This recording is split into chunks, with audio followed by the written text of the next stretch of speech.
Je te mets au défi de disparaître pour 6 mois. 6 mois pleins, tu disparais. Tu te coupes du monde entier et tu te concentres sur toi, sur tes objectifs, sur ta vision, sur ce que tu veux réaliser de ta vie. Parce qu'on a tendance à tout repousser à demain. On se dit, là je suis motivé, je veux lancer mon business, mais c'est pas le bon moment. Je veux faire ceci, mais c'est pas le bon moment, etc., etc. Eh bien, sache que le bon moment, il se crée. Tu crées les conditions pour que ce bon moment-là, il arrive. Donc, je te mets au défi. 6 mois pleins, disparaît et crée le bon moment pour créer ton business, pour te lancer dans tes études universitaires. Peu importe le projet que tu as, c'est maintenant ou jamais. On est bientôt en 2024. 2023, l'année, elle est passée très vite, en vitesse. Qu'est-ce que tu as fait de 2023? Est-ce que tu avais même des objectifs clairs en 2023? Est-ce que tu les as atteints, ces objectifs-là? Ce sont ce genre de questions que tu dois te poser dès maintenant. On est en décembre 2023. Incroyable. Je me rappelle encore janvier 2023 lorsque je faisais des vidéos justement et que je te disais, là on est en 2023 et il est temps de prendre des objectifs. Mais le temps il passe vite. En janvier, je te parlais de Monk Mode. Est-ce que tu l'as fait le Monk Mode? Est-ce que tu es là? Parce qu'on s'était dit, rendez-vous dans 6 mois pour avoir des résultats. Là, ça fait plus de 6 mois. Est-ce que tu as eu des résultats après cette période-là? Dis-moi dans les commentaires. Mais en dehors de ça, ceux qui ne l'ont pas fait, ceux qui découvrent aujourd'hui, il est temps de rentrer dans une prochaine période de Monk Mode, les gars. 6 mois pleins, on va chercher des gros objectifs. Cette année, on a travaillé avec mon équipe. J'ai travaillé personnellement. On a eu des résultats, des victoires,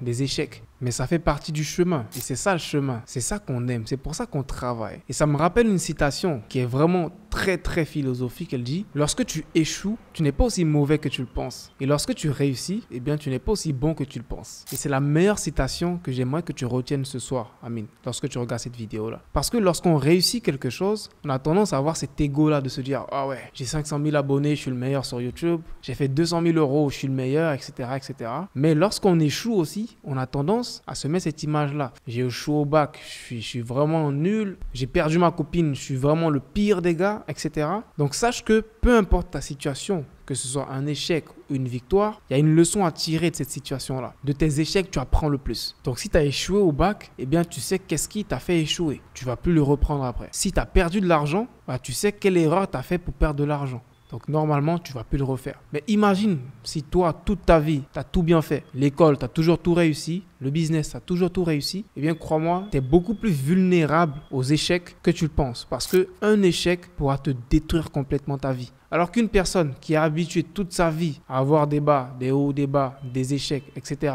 des moments difficiles, tu penses que cette personne-là, au moindre échec, elle va abandonner? Je ne pense pas. Et c'est là que tu comprends pourquoi il y a plein de personnes qui ne réussissent pas dans le business. Ils n'ont pas d'endurance. Parce que le plus souvent, ce sont des personnes qui étaient habitués à tout réussir dans la vie. Soit depuis tout petit, ils sont le premier à l'école, soit depuis tout petit, papa et maman ont toujours tout fait pour eux. Donc lorsqu'ils essaient de se lancer dans le business, ils voient que là, je dois faire des efforts moi seul, je dois prendre des décisions moi seul. Il y a possibilité que j'échoue, il y a des possibilités que je perde de l'argent, il y a des possibilités que ça se passe mal. Et quand ce genre de personnes se retrouvent dans des situations comme ça, eh bien, ils abandonnent. Ils se disent, bon, moi j'ai toujours réussi dans les études, je préfère rester dans les études. Là, au moins, je me réconforte et je me dis, je vais toujours réussir et j'aurai jamais d'échec. Pire erreur. Lorsque tu évites l'échec, c'est comme si tu évites la victoire. C'est pas moi qui l'ai dit, c'est Einstein lui-même qui l'a dit. Si je mens pas, bien sûr. Pour te dire que dans la vie, il faut prendre des risques. Et le risque que j'aimerais que tu prennes aujourd'hui, juste après cette vidéo, c'est un défi. Je te mets au défi. Et je suis sûr que tu n'en es pas capable.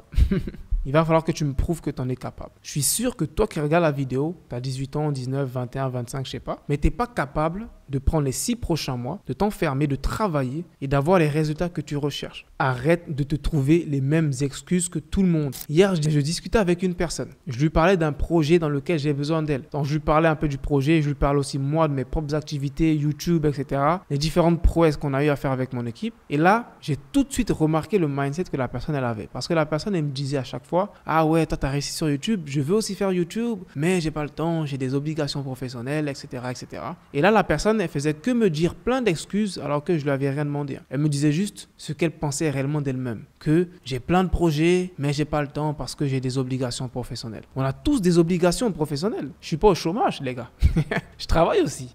On a tous des obligations professionnelles. Mais on trouve toujours le temps pour faire réellement ce qui nous tient à cœur. Si ton business il te tient à cœur, tu trouves le temps et tu le mets en place. Ça me rappelle un élève de mon programme, il s'appelle Arsène. Il va sûrement se reconnaître avec cette vidéo. Et récemment, on était en live avec les élèves. Et il a inspiré tout le monde lorsqu'il a partagé son histoire. Et son histoire, elle est vraiment simple. Avant de regarder mes vidéos, il avait la croyance limitante de se dire « Je ne peux pas être salarié et en même temps faire YouTube. Je ne peux pas être salarié et en même temps avoir mon business sur le côté. C'est vraiment presque impossible. » Mais à force de regarder mes vidéos sur le business en ligne, sur le mindset, etc., eh bien, de plus en plus, son mindset a commencé à changer. De plus en plus, il a commencé à croire que c'était réellement possible. Et il s'est lancé. Il a acheté mon programme. Il a commencé à faire des vidéos YouTube. Et aujourd'hui, à l'heure où je te parle, Arsène, il travaille en tant que salarié à plein temps et il arrive quand même à faire des vidéos YouTube. Et ça, c'est une prouesse. C'est vraiment difficile. Tout le monde n'est pas capable de le faire. Mais lui, il est passé d'une personne qui avait cette croyance limitante à aujourd'hui une personne qui réalise cela. Donc sachez que ce genre de changement, il est donné à tout le monde. Et pour pouvoir changer, il faut être ouvert. Si Arsène a pu changer, c'est parce qu'il a été ouvert. Lorsqu'il regardait mes vidéos, il avait un esprit ouvert de se dire « Je regarde les vidéos d'Ibrahim, je suis ouvert et je suis prêt à apprendre des nouvelles choses. » Et il l'a fait. Et aujourd'hui, il a évolué. Et cette évolution, je la souhaite réellement à tout le monde. Donc, je te remets au défi. Tu as 6 mois pleins devant toi. On est en décembre. Fin d'année. Il est temps de prendre des résolutions. Et ces résolutions, on ne va pas juste les prendre, on va les tenir.